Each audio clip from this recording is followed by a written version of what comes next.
Os magos deram valiosos presentes a Jesus, e assim Deus proveu os meios para as despesas da viagem e sua estada no Egito, até o retorno à sua própria terra. Herodes irou-se quando percebeu que os magos haviam tomado outro caminho para voltar ao seu país. Ele sabia o que Deus havia dito, através de seu profeta, a respeito da vinda de Cristo. Sabia como a estrela havia sido enviada para guiar os magos. Mesmo assim, estava decidido a matar Jesus. Em sua ira, mandou matar todos os meninos de Belém e de todos os seus arredores, de 2 anos para baixo. José e Maria permaneceram no Egito até a morte de Herodes.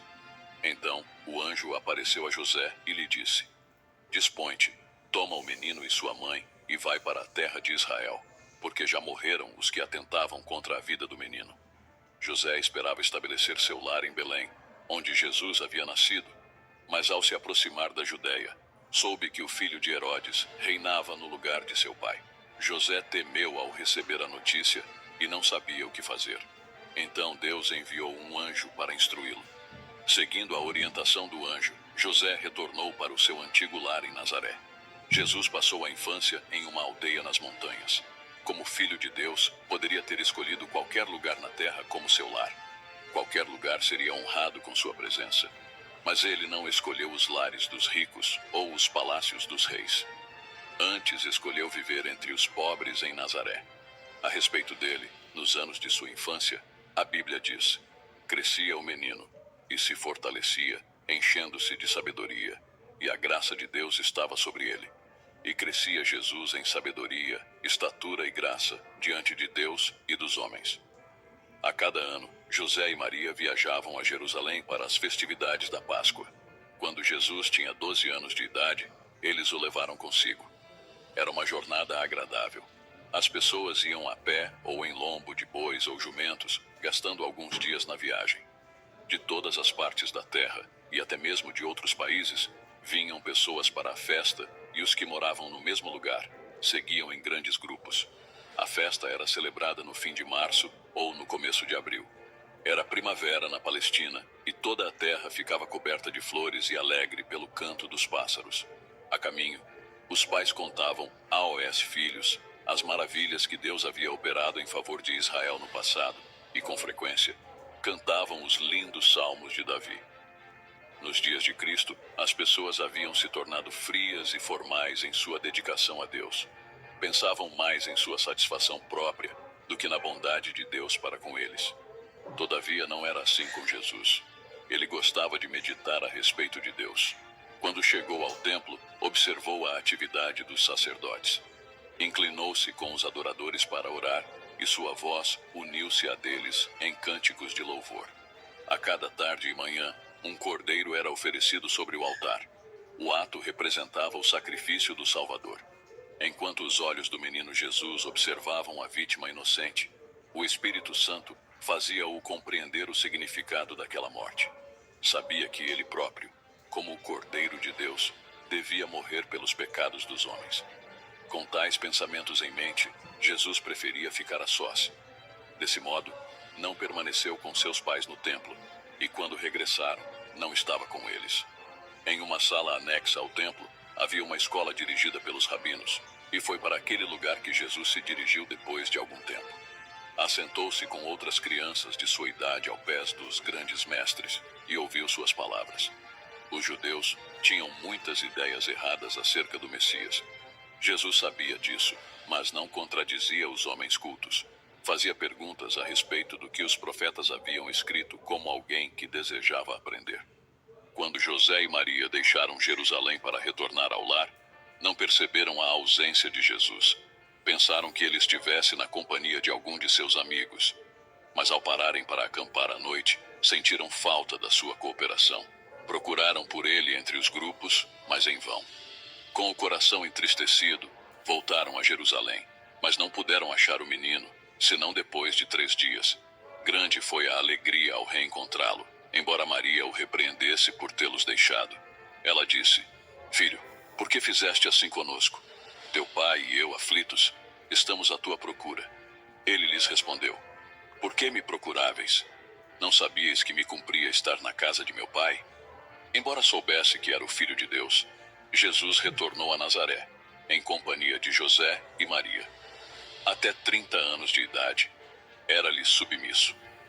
Quando chegou o tempo de iniciar seu ministério público, o primeiro ato de Jesus foi ir até o Rio Jordão e ser batizado por João Batista. João havia sido enviado para preparar o caminho do Salvador. Ele havia pregado no deserto dizendo: "O tempo está cumprido e o reino de Deus está próximo. Arrependei-vos e crede no Evangelho."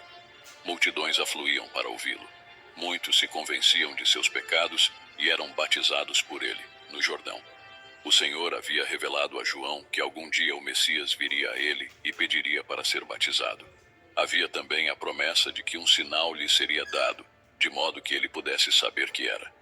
Quando Jesus chegou, João viu em seu rosto os sinais de uma vida santa, de modo que se recusou a batizá-lo, dizendo: "Eu é que preciso ser batizado por ti, e tu vens a mim?" Mas Jesus lhe respondeu: "Deixa por enquanto, porque assim nos convém cumprir toda a justiça." Então João conduziu o Salvador às águas do belo Jordão, e ali foi batizado diante de todas as pessoas. Jesus não foi batizado para mostrar arrependimento por seus próprios pecados, pois jamais pecara. Assim fez, para dar-nos o exemplo. Quando saiu da água, o céu se abriu e raios de glória refulgiram, e viu o Espírito de Deus descendo como pomba, vindo sobre ele. E do céu ouviu-se uma voz que dizia: "Este é o meu Filho amado, em quem me comprazo." Após seu batismo, Jesus foi levado pelo Espírito ao deserto para ser tentado por Satanás. Ao dirigir-se para o deserto, Cristo foi conduzido pelo Espírito de Deus. Ele não convidava a tentação. Queria estar a sós a fim de meditar sobre sua obra e missão. Através do jejum e da oração, devia preparar-se para trilhar a senda cruel que lhe estava destinada. Como Satanás sabia onde o Salvador podia ser encontrado, para lá se dirigiu com o intuito de tentá-lo. No momento em que Jesus estava lutando com os mais duros padecimentos provocados pela fome, Satanás lhe disse: "Se és filho de Deus, manda que estas pedras se transformem em pães." Como o Salvador viera para viver como nosso exemplo, deveria suportar o sofrimento como nós precisamos suportar. Não deveria operar nenhum milagre para beneficiar a si próprio. Seus milagres deveriam ser somente em favor dos outros. A essa intimação de Satanás, Jesus respondeu: "Está escrito, não só de pão viverá o homem, mas de toda palavra que procede da boca de Deus." Desse modo, ele mostrou que obedecer à palavra de Deus é mais importante que conseguir o alimento material. Aqueles que obedecem aos preceitos de Deus têm a promessa de ter todas as suas necessidades supridas na vida presente e também na vida futura. Satanás não conseguiu derrotar Cristo na primeira grande tentação. Ele então conduziu Jesus ao pináculo do templo de Jerusalém e disse: "Se és filho de Deus, atira-te abaixo, porque está escrito: aos seus anjos ordenará a teu respeito. Eles te susterão nas suas mãos, para não tropeçares em alguma pedra." Aqui, Satanás seguiu o exemplo de Cristo, citando as Escrituras. Mas a promessa não é para aqueles que voluntariamente se aventuram no perigo. Deus não havia ordenado que Jesus se atirasse do pináculo, e ele não o faria para satisfazer a Satanás. Por isso replicou: "Também está escrito: não tentarás o Senhor teu Deus." Satanás então apareceu como realmente era, o príncipe dos poderes das trevas. Levou Jesus ao cume de uma montanha elevada e mostrou-lhe todos os reinos do mundo. A luz do sol iluminava esplêndidas cidades, palácios de mármore, campos frutíferos e vinhedos. Satanás disse: "Tudo isto te darei, se prostrado me adorares." Por um momento Jesus contemplou a cena e então voltou-lhe as costas. Satanás havia apresentado o que o mundo tem de mais atraente, mas o olhar do Salvador captou além da beleza exterior. Ele viu o mundo em sua miséria e pecado, afastado de Deus. Toda essa miséria era resultado de o homem ter se afastado do Criador para cultuar Satanás. O coração de Jesus desejava ardentemente resgatar o que se havia perdido. Desejava devolver ao mundo mais do que a beleza edênica. Deseja colocar o homem em uma posição de vantagem com Deus.